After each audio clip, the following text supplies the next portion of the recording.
to Senior Vice President Carlos Salazar.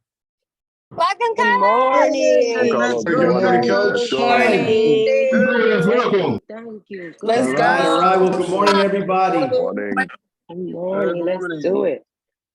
Yeah, I'm excited to be here. I'm humbled and thankful to be here.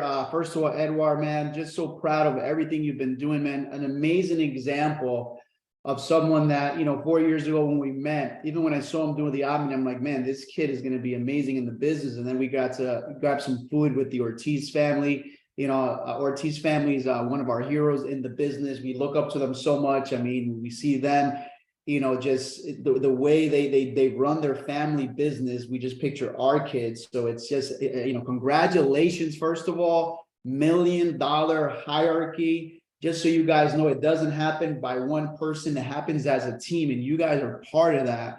You could say you guys helped win the $1 million Super Bowl ring this past year, which is amazing, and it's only going to go to the next level, which is unbelievable. But yeah, Edouard, man, you are an amazing student of the business, but also someone that backs up what he says he's going to do. And I remember having that dinner, and he said, "All right, coach, I'm going to go take it to right to 50 to 100." And I remember at the time, he was probably just doing 10 by 10. And now obviously 10 by 10, that's not a conversation we're having. We're having 100 by 100 conversations.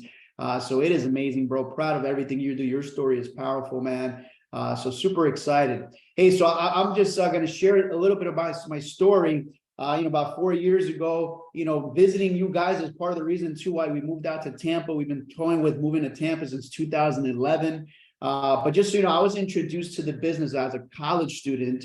So I'll share my story, and then I'm going to talk to you about the RVP run. And the reason I'm going to talk to you about that is because I think that's part of your story. To me, the RVP run is probably one of the biggest 6, 12 months, 24 months, whatever you decide to make. I really think it's 6 to 12 months from the moment you truly decide. There's hoping to be an RVP, and there's deciding to be an RVP. There's two different things. A lot of people hope, and that's why it takes years. But when you decide and put your head down, it's a different ballgame. And I think that part of that story is something you always want to make sure you're taking pictures of, keeping track of. Because see, when we're making $500,000, Ortiz are making $1 million, you guys kind of look at us and we're so far-fetched.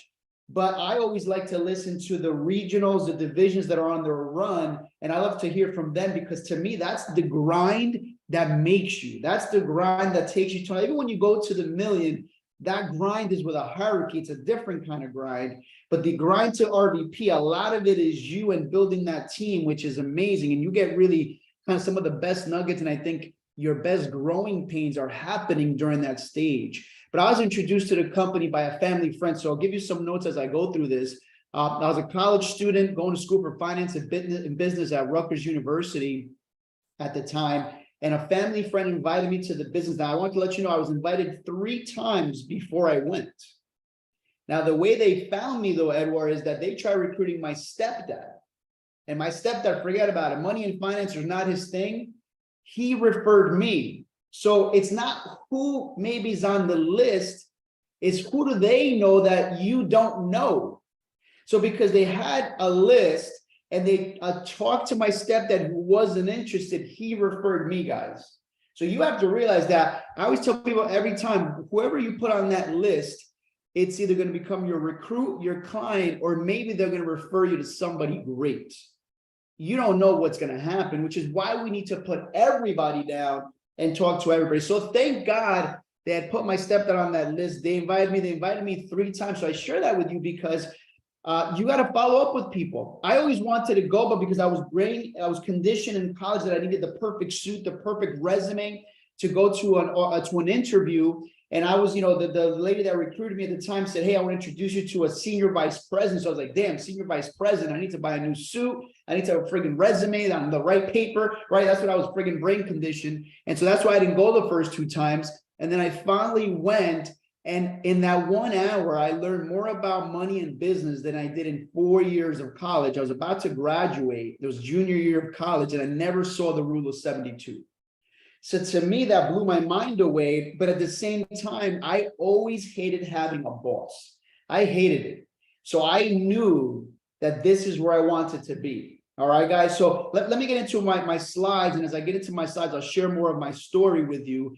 But I kind of want to paint some pictures and give you some nuggets. You know, the way I like to work is I always like to, you know, kind of share with people something that could help you today to utilize, but at the same time, maybe relate to what we can do. So it talks about here the RVP runs. Like I said, I was introduced 3 times. My wife now, who was my girlfriend at the time, she was going to school for art. So I had financial experience just from college. She had only art experience, Sarah. So we really didn't have this background. So sometimes you look at us and you think we were born to do Primerica, but the reality is we weren't born to do Primerica. We were born, I believe, for success because, you know, there's a plan for you, but you got to believe it. Then you have to find the right vehicle.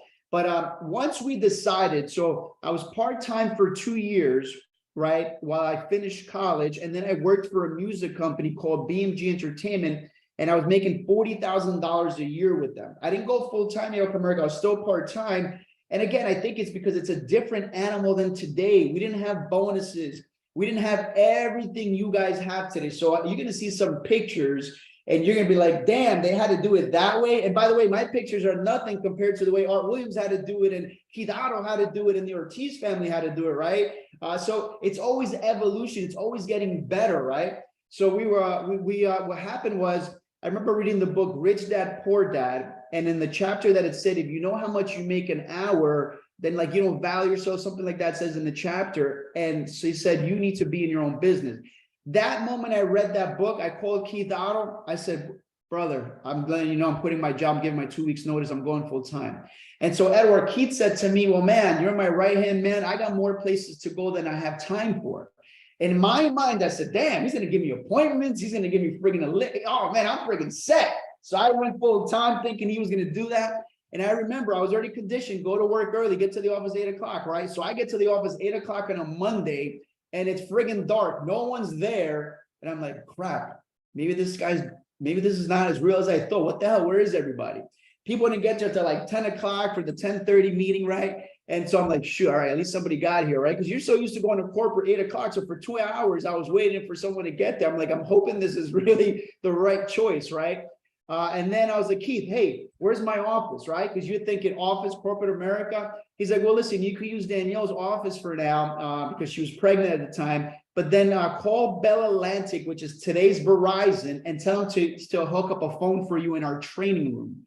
I was like, all right, man, that's what I got to do. That's what I got to do. So I called Bell Atlantic and I say, hi, this is Carlos Salazar. I'm calling on behalf of Mr. Keith Otto. I need a phone hooked up. They're like, who's Keith Otto?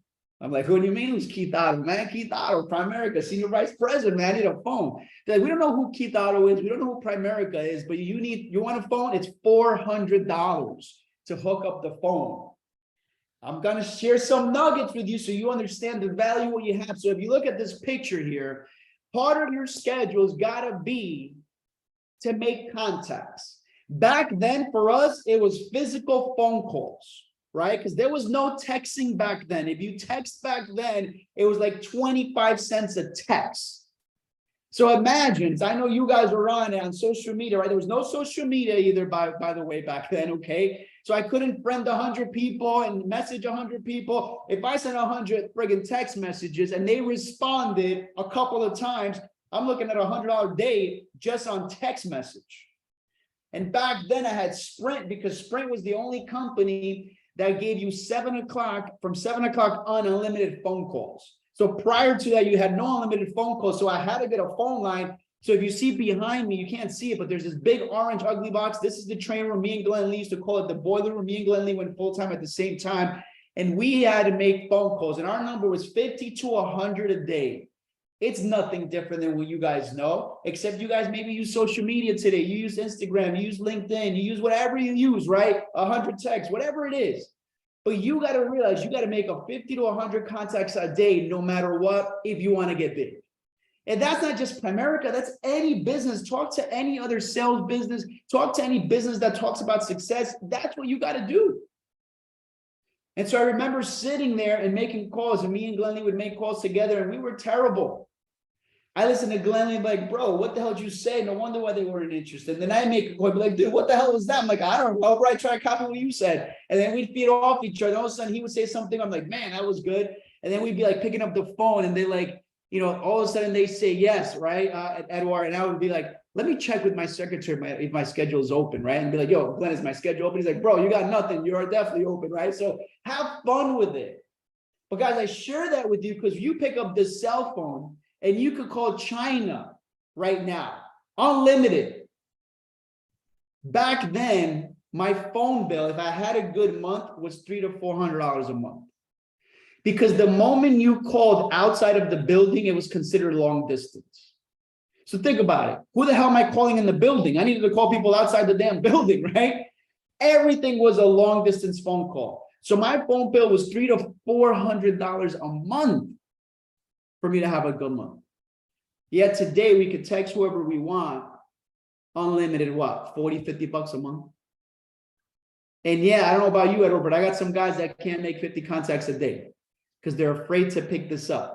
They ain't afraid to pick it up to search social media, but they're afraid to pick it up to use it. Guys, use it for you. So again, nothing different, but I want you to see, guys, the evolution of what happens, right?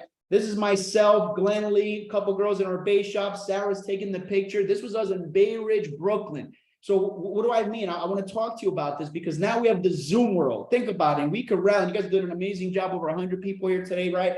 At 9:30 in the morning. Awesome job, man. Give yourself a hand for that.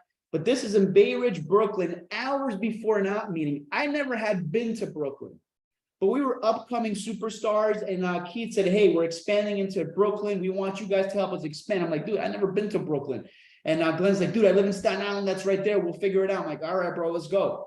And so this was hours before our meeting. If we did not have a guest, we made sure we got there early and we prospected to make sure we had a guest. I remember we started Brooklyn with nobody. In about 30 days, we both had about 15 to 20 people showing up each.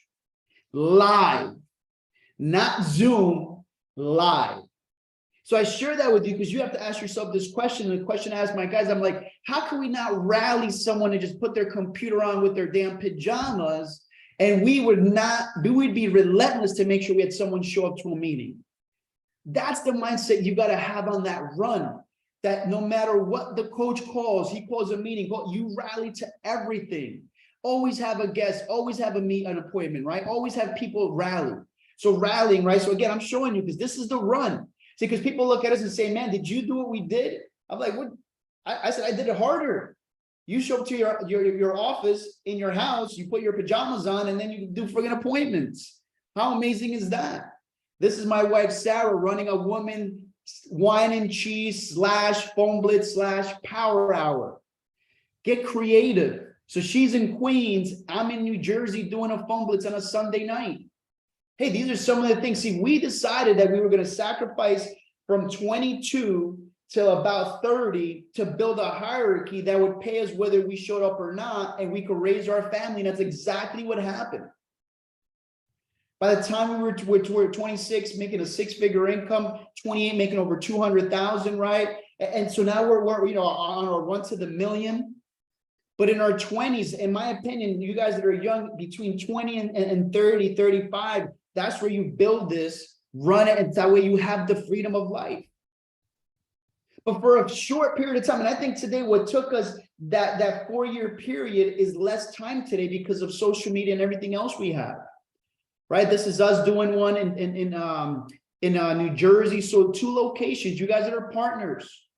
Hey, run it in different. And I know we could do it Zoom, but there's nothing like getting together and having something to eat, having a glass of wine, selling the dream, and making calls together. Trust me, there's magic with that. This is us running a Drill for Skill. We used to use my in-laws' house. David Kim was part of this, right? Drill for Skill, roundtable, developing our people, right? Hey, we used to do barbecue / Drill for Skill / phone blitz. And right here in this balcony, we recruited Glenn and Emerald Damon, who are now vice presidents with us. See, we invited them. We had to deliver their policy. We said, you know what? Why don't you come join us to our barbecue? We're going to barbecue with some of our friends from our business.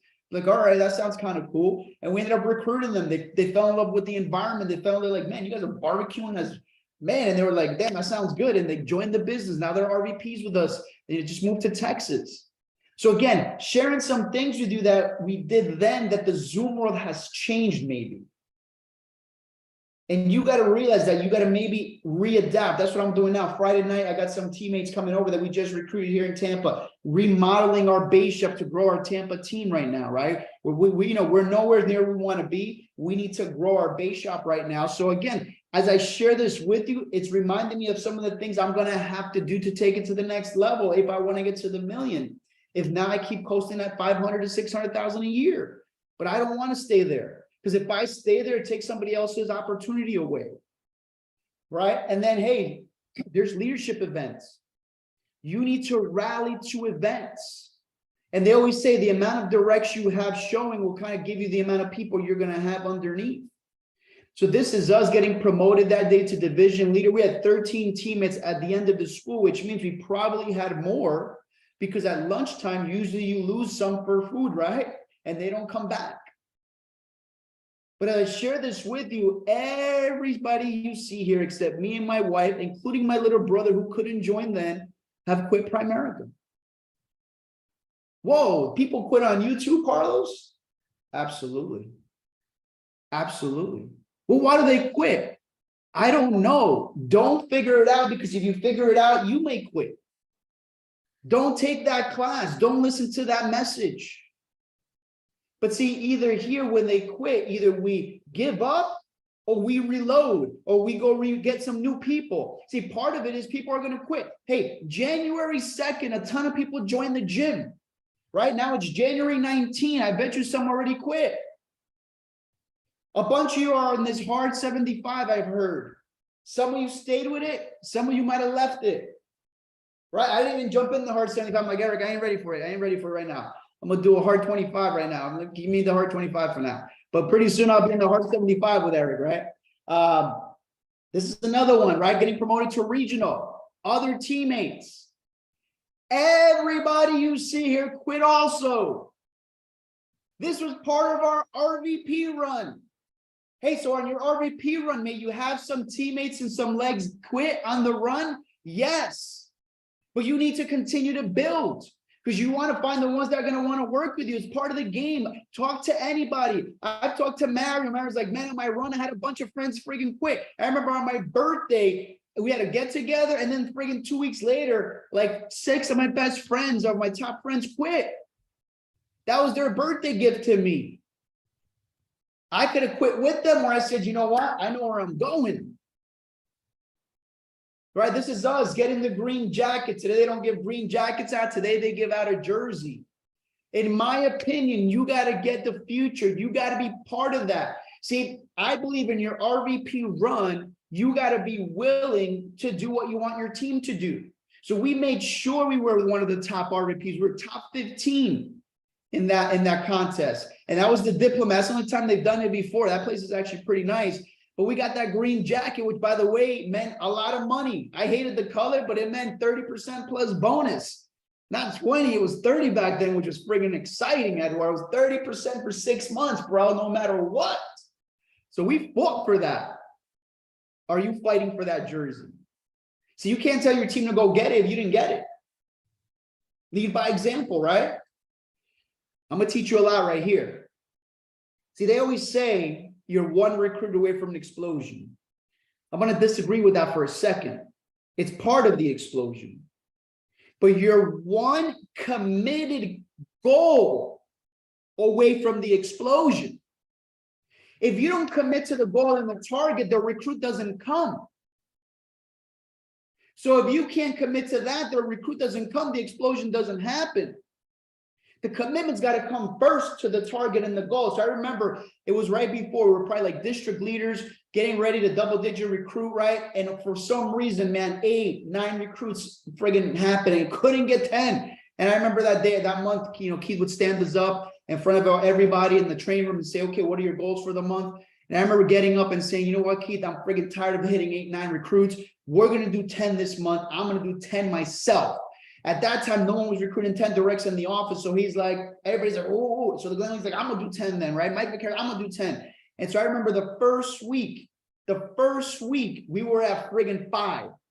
We were at 5, Frank. And we're like, man, we got 5 recruits. We're going to do friggin' 20 this month, direct.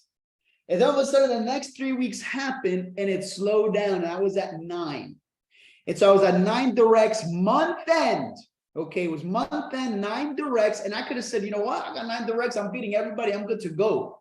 But no, what did I just tell you? A committed goal.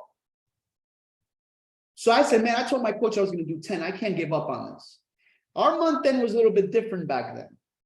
So I said, okay, what do I got this month? I remember I looked at my guest sheets and I had 40 guests show up to a meeting. Not 40 invited. I had 40 show up, which means I must have invited more than damn 40. So I had 40 guests show up to the meetings. And so what does that mean? That means that 1 out of 4 join. I have to have 10. The numbers are the numbers. So I said, all right, let me look at my sheets. And I see this guy's sheet, Ron Davis. The guest sheet, I put weird, don't really like him, but he might be interested. So I'm like, all right, let me give this guy a call. And so this is how you call and follow up with a guest. Give Ron a call. Hey, what's up, Ron? This is Carlos Salazar, Primerica, man. Just want to thank you for coming to our orientation. Just wanted to follow up with you, man. What did you like most about what you saw? The business opportunity or the financial concepts that we shared with you? Well, I like the business. I like making money, blah, blah, blah. Awesome. That's what I like too, man. I definitely would love to get together with you. Listen, I'm going to be in your area. Now, he lived in New York. I was in New Jersey. I remember clear as day. It was snowing that day. And for you guys that don't get it, when you live in New Jersey and you got to go to New York, there's tolls you got to pay and there's parking you got to pay. On my RVP run, my tolls averaged $400 a month. Not counting gas and parking, which was probably a couple hundred a month. How the hell we afford it, I don't know, man. And the phone was $400, it was like $1,000 just to get to meet people. Okay. And we were not RVPs yet, by the way. So I remember saying, man, I'm going to be in your area. So listen, I'd love to get together with you. Now, I needed to get together with him by 12 o'clock so that I could recruit him and get back before 4 o'clock back to New Jersey so that Keith Otto could sign the IBA. And then when we would get it into an envelope, which then had to be driven to an office in Union, New Jersey, about 30 minutes away, for them to do what we call Delta Dash. I know Ortiz knows what I'm talking about. And Delta Dash, man, then they took that box to an airport in Newark to put it on an airplane to make sure it got to a home office the next day for it to count. That's how we did Turbo. And today, you guys can get on a phone and recruit someone a minute before and it counts for us. Our Turbo was a little bit friggin' different. Snurdle versus Turbo, right? So it was like, man. So I remember getting together with him and this guy had 100 questions. Now, prior to me, I said, listen, if I get together with you and I can answer all your questions, is there any reason why you wouldn't take the next step? He's like, no, what's the next step? I said, the next step is you need to fill an application out, answer some background questions. Your background's clean? Yes. Okay, great. And we have to invest $199 to get you started. Not 49, not 99, 199. And by the way, I need a money order. No check, no credit card. Why? Because if that crap bounced, it didn't count. So Ron, can you have a money order for $199? Yes. Okay, great. Then I could meet you. I mean, I had to make it secure. So when I got there, he already had the money order. If you tell people what they need to do, they will do it.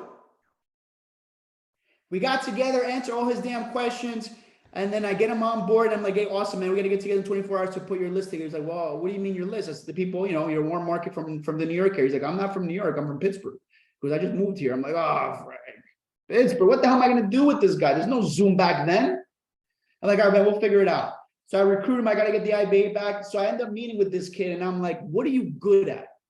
He's like, I'm good on the computers. Some of you guys are going to relate to this one. So back then, we didn't have Instagram. We didn't have Facebook. But they had something called AOL chat rooms. I see Frank knows what I'm talking about. So he's older, right? We're the old guys. All right, little people. Okay. Edward probably does not know what the hell that is, right? But they had AOL chat rooms, was kind of the original Facebook where you could kind of talk to people. And I didn't know how that crap worked. I was not techie. It's like, dude, what's that? What do you do? He's like, I talk to people.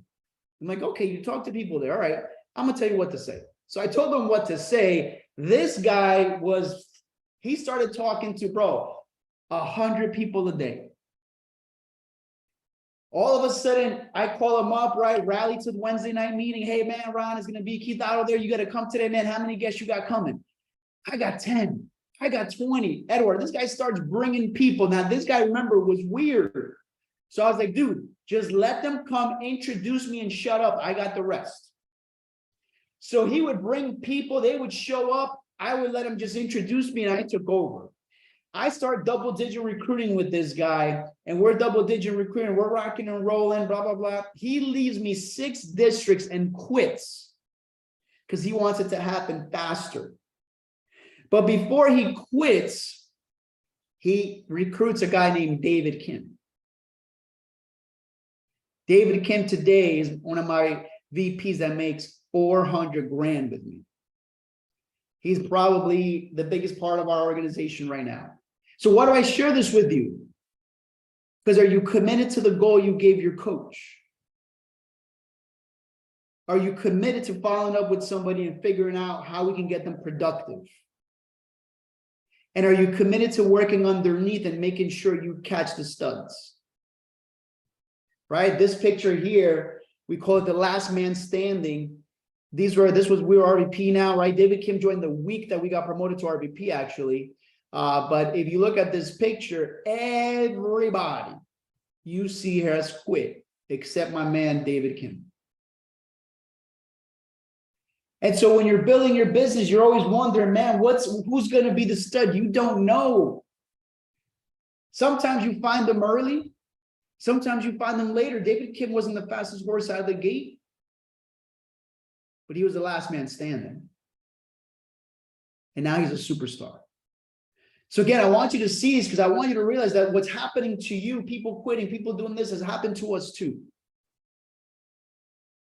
Right? Promotion exchange, right? For some of you guys that don't know it, get ready. Give up good to get good. We give up a green jacket winner.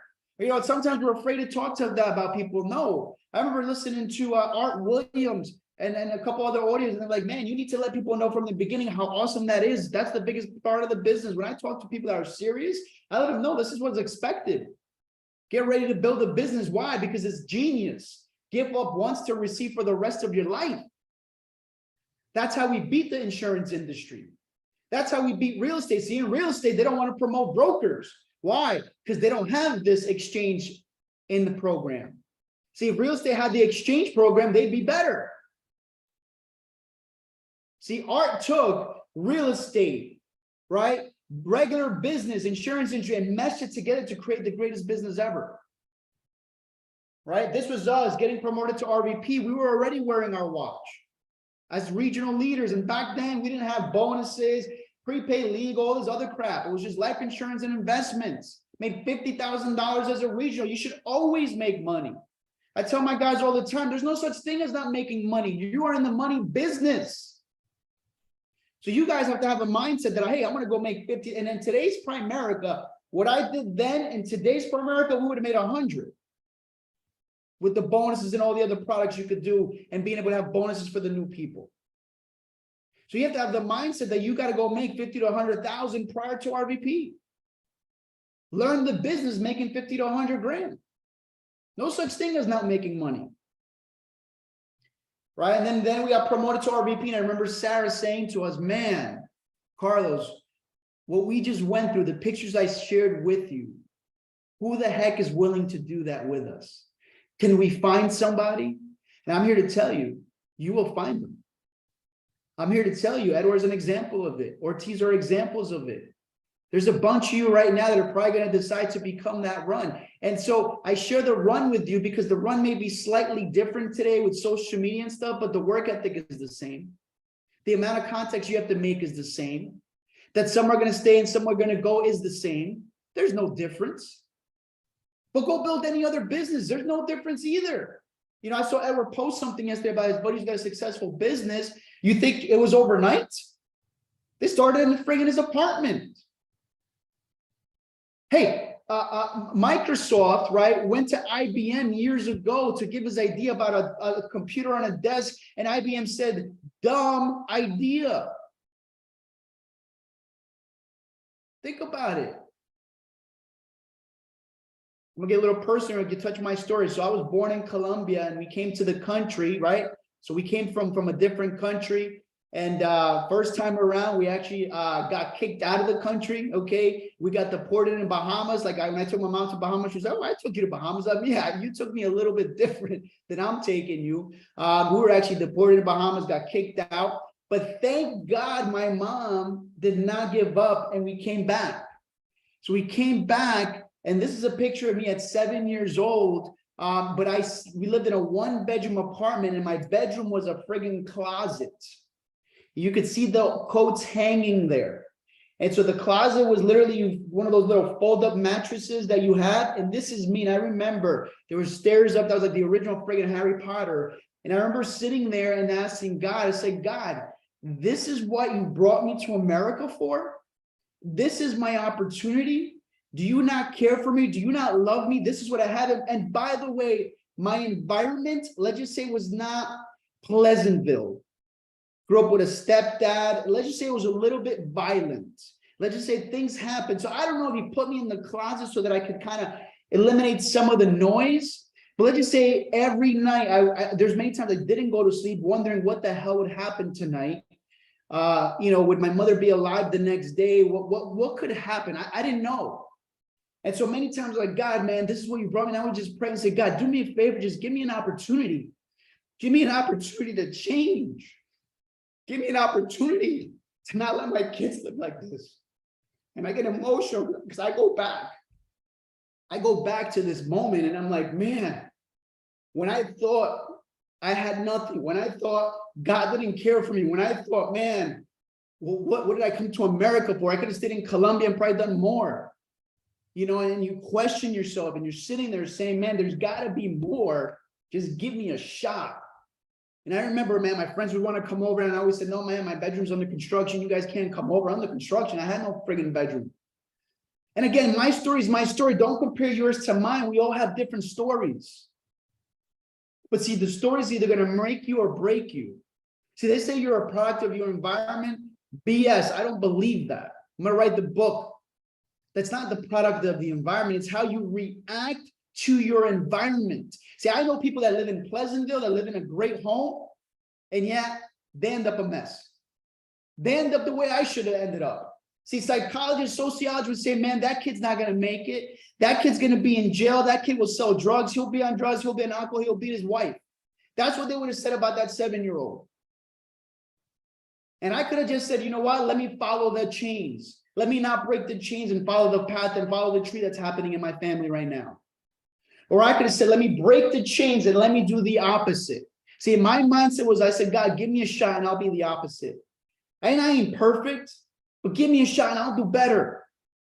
I'll do better because I think about it. I'm like, man, I look at this picture. I'm like, man, imagine my kids had to live like this in fear every single night. So from age 7 to 14 years old, this was my room. And I'm telling you, there's many times where I was like, man, I don't even know why I'm alive. This is what life's about. This is what you came and brought me to America. But I was looking for a way out. And so maybe down the road, I didn't really know his plans. And so this is my favorite verse, right? For me, this is the most powerful verse in the Bible, right? This is for me. So it says, for I know the plans I have for you, declares the Lord, plans to prosper you and not harm you, plans to give you hope in a future. Jeremiah 29:11. See, there, I didn't even believe. I was angry at God. But I didn't know he was preparing me. He was preparing me for the future. He was preparing me to appreciate and be grateful for what I was going to have. And he's preparing me to show people that no matter where you're at right now, and by the way, there's always someone that's got a worse story, right? There's always somebody that's got something else, man. There's stories, you watch some of these videos, like, man, people with no arms, no legs, and these guys are motivational speakers, could freaking go swimming, could do this, and then you're like, man, my crap wasn't that bad. But at the end of the day, hey, whatever your situation is your situation. Is how we fight through it. And then I didn't know this, man. Look at this. Primerica changed my mindset. Primerica gave me opportunity. Then God says here, I want to remind you that I had bigger plans for you. And he still reminded me. He's like, man, we ain't done yet. This was our bedroom in my Jersey house that we sold. One of the houses we sold in New Jersey. Think about it. I went from a friggin' closet, Edward, Eric, to a friggin', look at this. He put a stage in my bedroom. And I didn't plan it like this. I went to go look at this house. It was ready for me. I was like, damn, they got a stage. I could do op meetings in here, man. Now you can see why we have friggin' 4 kids, right? It's hard to not have 4 kids when there's a stage in your room. It's friggin' impossible. Some of you guys need to get a stage in your room and things would change, right? So anyway, guys, look at it. Crazy. I think about it. I mean, even now, my Florida house is nice. The bedroom's not like this. I mean, I don't think they make these in Florida unless I really custom made it. But I'm like, dang, crazy. My shower in there, my shower now is bigger than the closet I used to sleep in. Right? So this is our new home now, right? And I share this with you because if you're asking yourself, is the pain worth it? Is the grind worth it? Should I make the contacts? Should I not give up when people give up? Should I keep pushing? Should I learn and master my craft? Why not? Guys, I was born in Colombia. I was kicked out of the country. I went to speech class because I couldn't pronounce the S's and the CH's. Right? And they said, man, you were born to speak in front of people. I couldn't even pronounce CH. They used to make fun of me. But you see, you take all of that and you say, you know what? That's what's going to build me. That's what takes me to the next level. How bad do you want it? And listen, I want you to understand something. Dream your dreams. This may not be your dream, this kind of house.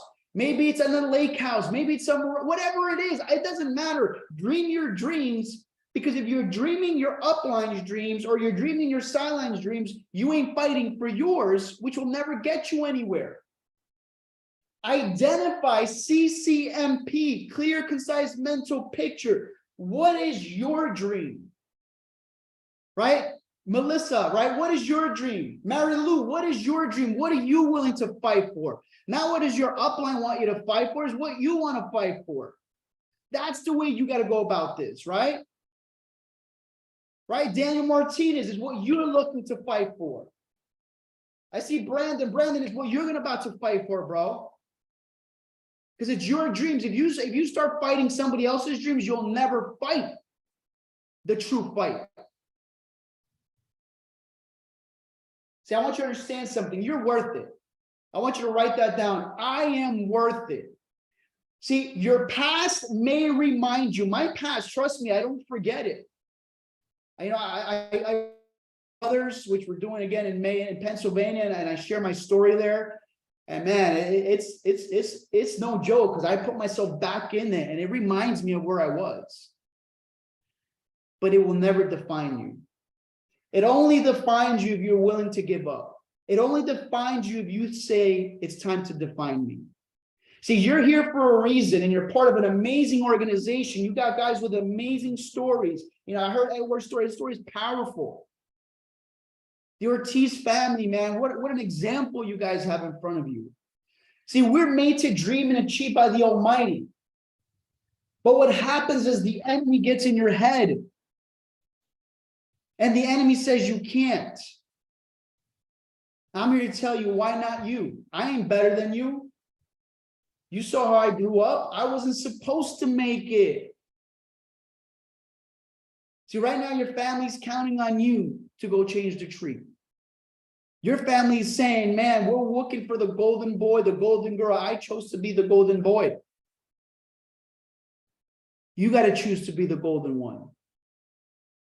See, because when it's all said and done, guys, when it's all said and done, it is up to us to change the tree. It is up to us to leave a legacy. It is up to us to leave memories, because that's all you're going to leave. See, they only remember you if you left memories that people want to remember. If you left a legacy that still moves with or without you. So I'm here to tell you, man, you're part of one of the most amazing organizations. You're part of the greatest moment in Primerica. With what we have with social media, technology, what the company's done, and then the kind of leadership that's happening today in this company, it is truly amazing. And so I want to just let you know this, man. We're proud to work with you guys as teammates here in the Primerica world. We love listening to a lot of things. I see Edwards, Ortiz, and all their posts and different things that we follow, and we just like, man, just kind of feed off what's happening, because you guys have amazing things happening. I mean, 121 people, 9:30 in the morning means you're committed, man. It means you're committed. You know, most people don't have that happening in their training night. So congratulations, man. Proud of the job you guys are doing with that. Listen, I'm here for Q&A, Edward, whatever you need, brother. But I want to tell you guys, take this moment and make sure today you figure out your CCMP.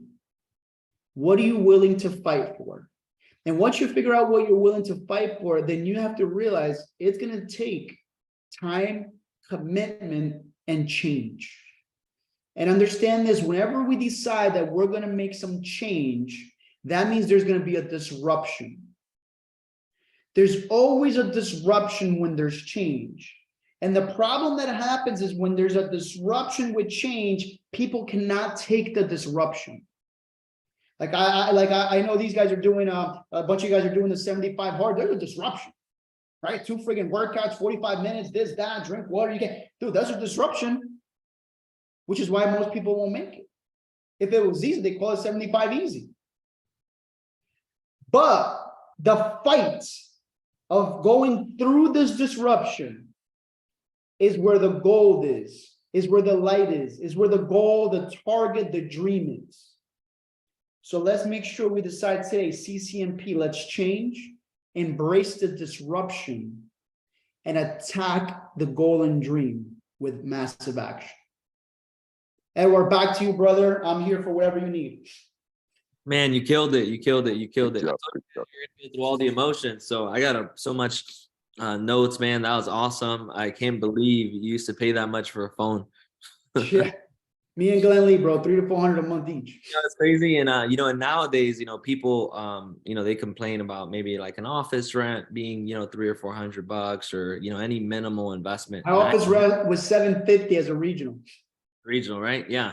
I actually paid office rent since I was a division leader as well. So over there. So, it just seems it's a very common trait that the people that invest into the business and invest into themselves are the ones that get the highest rate of return of themselves and the business, right? So I think that's a common denominator for so many leaders. So, man, you absolutely killed it. I'm sure, we have some questions out here. So I'm gonna allow folks to unmute themselves so you guys can just go ahead and, and ask questions. We have some people in Cali too, by the way. So if you think these guys in Tampa are committed, these guys out there at 6:30 a.m. right now, and they're on, they've been on, which is super cool. So, but yeah, so go ahead, guys, go ahead and unmute yourself if you guys have a question, and we'll go from there. There's about 8 minutes left. Let me make it so you can unmute themselves.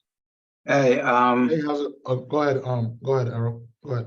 yeah, Carlos, it's really not so much a question, but I remember watching you for many, many years. I remember Michael Vicario, Sabrina Jenkins, Michael Keaton, and all of those people, and Van Stay, all of those people from New Jersey. And I know you was one of the top guy, always on the leadership bulletin, watching you for so long. But thank God, listen to your story, which I never heard before. It just helped me, it's energized me to go forward with all of these years for my goals and dreams. So thank you so much to share that story with all of us.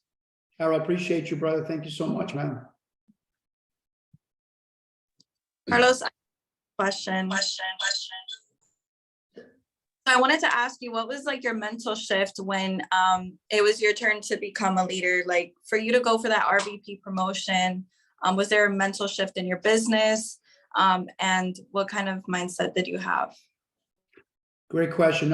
Listen, I think what I could tell you is this, because I always wanted to be a business owner, from day one, I took the leadership mindset early. So if I could tell you anything, it's take it early. Now, I wasn't a perfect leader yet. And as I went to the RVP run, we got better, which is why we read books. But I from right away, from playing sports, being team captain and stuff, I just always took that leadership role. So you have to have the mind shift, guys. And Keith always told me, the moment you join and the moment you recruit one person, you're a leader, whether you like it or not. You may not know everything yet. You may not know all the things, but you're a leader. So our mind shift was, you know what, we're going to be a leader and we're going to be a business owner. The sooner you could take ownership of that, the better. So we had to start reading the books. The mind shift was we needed to start reading, right? Even though we didn't like reading, right? We needed to start reading. We needed to start listening to the right audios.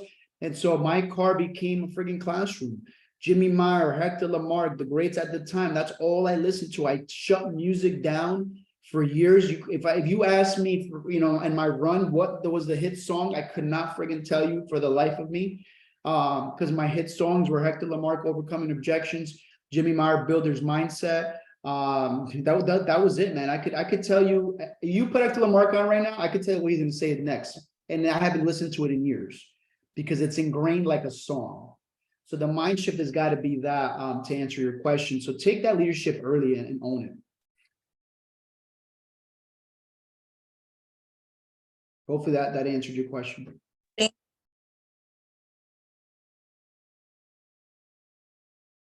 Go ahead, Lee. I know you had a question. Hey, how you doing, Carlos? Thank you so much for taking the time to do our call for us. Our biggest thing is, obviously you're successful now and, making money now, what have you, but what would you tell your younger self? For some people on this call, what do you tell your younger self to allow now today to be better for you? What would you do differently?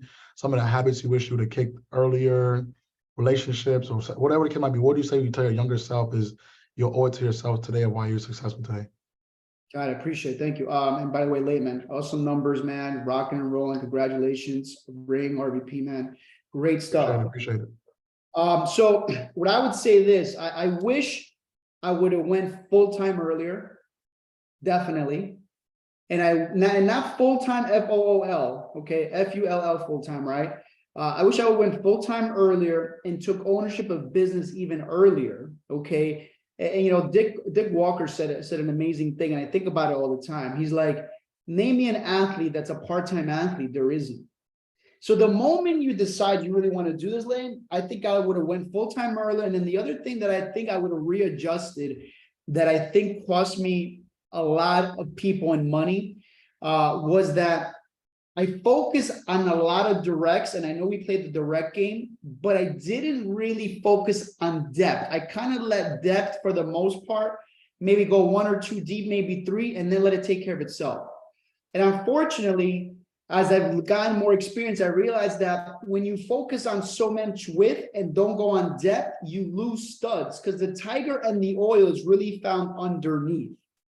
So today, instead of going 10 directs a month like I did for years, I probably would have done a little bit less and focused more on 10 deep. I think if I did that, I would have more vice presidents today, because I think I lost some good people because I couldn't give them the attention and really help building up the way I should have on my run and on my first few year RVPs. So I think that's one thing that I would totally probably do different today than that I did back then. Thank you so much. Appreciate it. Thank you so much. You got it. Hey, Carlos, thank you so much. I have a question. So I wanted to ask you, I know that when you were in your RVP run, I know it was back in the day, it was, 100 times, harder, but what is your schedule like when you wake up in the morning? What time do you wake up? Are you doing the affirmations? Like, what is your schedule looking like on an RVP run, and, just shifting that mindset? Yeah, so RVP run, when you want to be an RVP and you want something, there's no alarm clock, right? So we're getting up early, right? If you work out, you're getting up at 6 in the morning or 5 in the morning. I used to do 6, get up, freaking do my workout, affirmations. At the time, I wasn't yet really a believer, but I still prayed anyway, right? Because you always need help, right?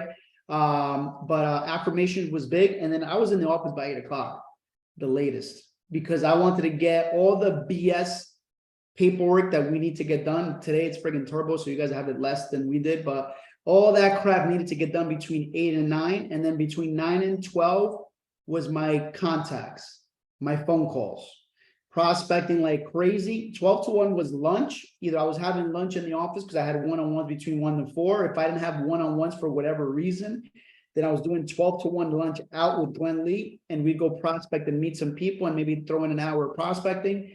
And then the goal was to have one-on-ones or meet with teammates between 1 and 4, 2 to 4.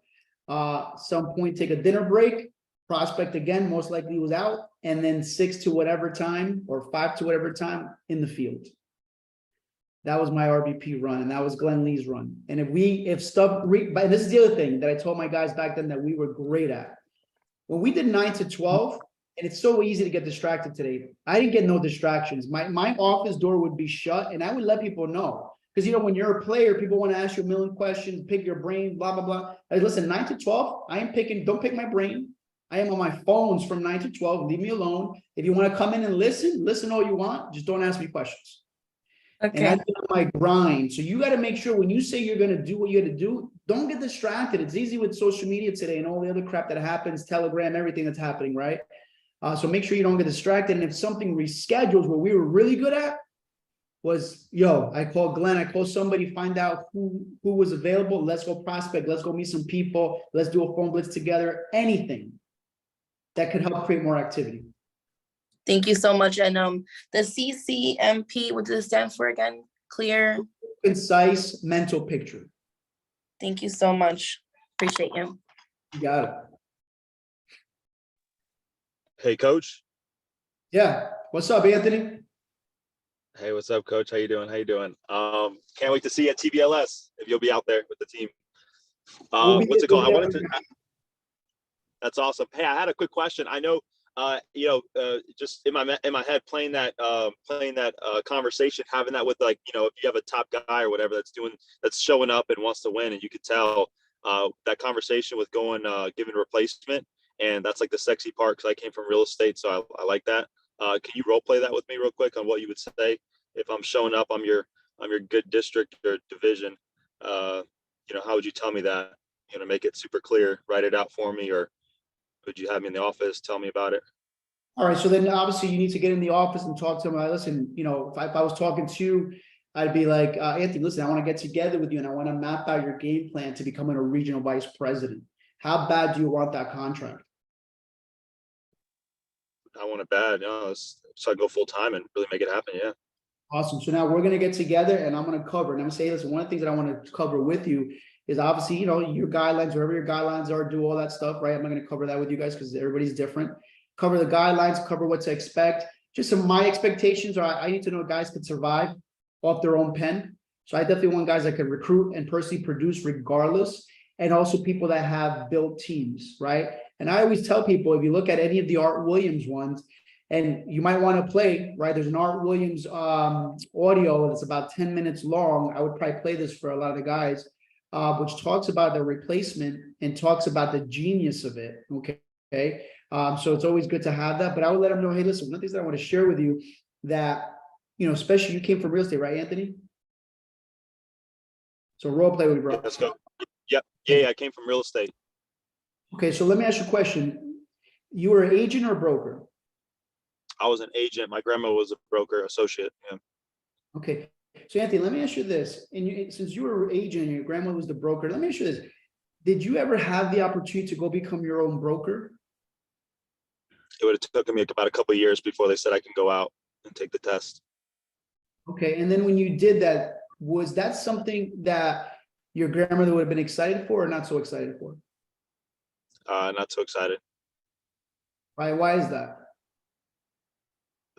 Because we were a team at the time. So since I was under her, it wouldn't have been good for her. I would probably been open up my own office. I'd have to go out by myself. So she would lose money too, right? Yeah, she would definitely lose money. What if I told you this? What if they, in real estate, they changed it and said, hey, your grandmother could promote a broker or an agent, right? Promote an agent, but it's not competition. She still could bonus off that. That'd be amazing. It's a perfect system. Right? But there's only one stipulation, Anthony. The only one stipulation is that you need to make sure that as you start building your team, that you let grandmother have one person at least, maybe two, that are going to replace what you could do in her office. That's but fine. then That's you fair. could be a broker, you could be a vice president, and then just so you know, later on, when you decide that you're going to promote brokers, they will do the same for you. So would That's you fine. be willing to I'll give do up once? Yeah, would you be willing to give up once to receive for the rest of your life? 1000%. Okay. Well, you know what's great? Primerica has that. So when you go RVP, Anthony, when I talk to you about it, we're going to create what we call replacement. And what's going to happen is whoever we identify as replacing, most likely I'm going to be working closely with anyway. On your run, you have to be focused and we have to build that team. But as we identify replacement, I'm going to start taking some of the work off you and help develop this replacement a bit so that you can focus on the team you're going to build. Because my goal is for you to become a vice president.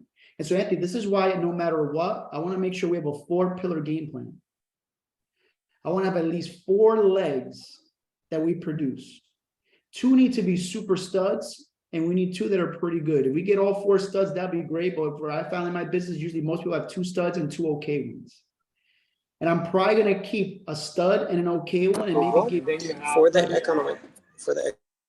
So Anthony, that way when you go, you're making 6 figures right away, and my base shop still keeps going. But then when you do it, you get the same thing, and so now we both win for the rest of our lives. And then eventually, guess what? It runs with or without us. We're on the beach together because our system is going. Versus real estate, that every time your grandmother promotes a broker, guess what? Your grandmother loses money every time she does that. You think your grandmother would want to have our system? Yeah, for sure. I'm a recruiter. Okay, awesome. So again, guys, just analogies, and given that, you just have to realize the power of it. And when you realize that you give up once to receive for the rest of your life, that's the genius of it. See, when life insurance started back in the day, and in most industries, they used to call it general agents. And a general agent never wanted to promote a general agent. Why? Because exactly that. It was like real estate. They become a general agent and it just became a competition. That is why Art Williams created general agents. Instead of, they created regional vice presidents that could promote vice presidents, and a replacement was done for the contract. And guys, not for nothing, but back in the Art Williams days, when you went vice president, Edward, you would give up your whole team, move up to another state, and start from scratch. Yeah, the legends, that's how they did it. Because see, Primerica was in Georgia and they needed to expand it. So it was like, Edward, hey, congratulations. We're now going to give you the greatest contract on business. But now what's going to happen is you're going to start in Ohio to use your contract. And people would do it. Why? Listen, when I gave up a division in 2 direct districts. Why? Because I was like, man, I'll make more money. As soon as I went RVP, my income went to 10 grand a month. I was like, why would I not want it? So if you understand business, you get it.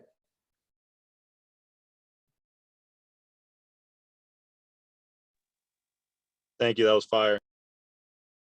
That was awesome. Okay, awesome, guys. Well, hey, I know Carlos got a busy schedule and it's right on time for us. So, Coach, thank you so much for getting on. Thank you so much for pouring into our whole hierarchy. Really appreciate it. Took so much notes, was super, super inspired, and we're just super grateful for you. So, everybody just thank Coach Carlos one more time. Thank you, Coach. Thanks, Thank you, Coach. Can't wait to see you Thank you, TLS. Carlos. Thank you. Yes, Thank you. people. Let's Let's do. appreciate you guys. Thanks a lot. Thank you. Thank you. Good job. Guys, we'll see you guys tomorrow. Okay. All right. Talk to you guys later. Get it. Right. Let's go. Let's go.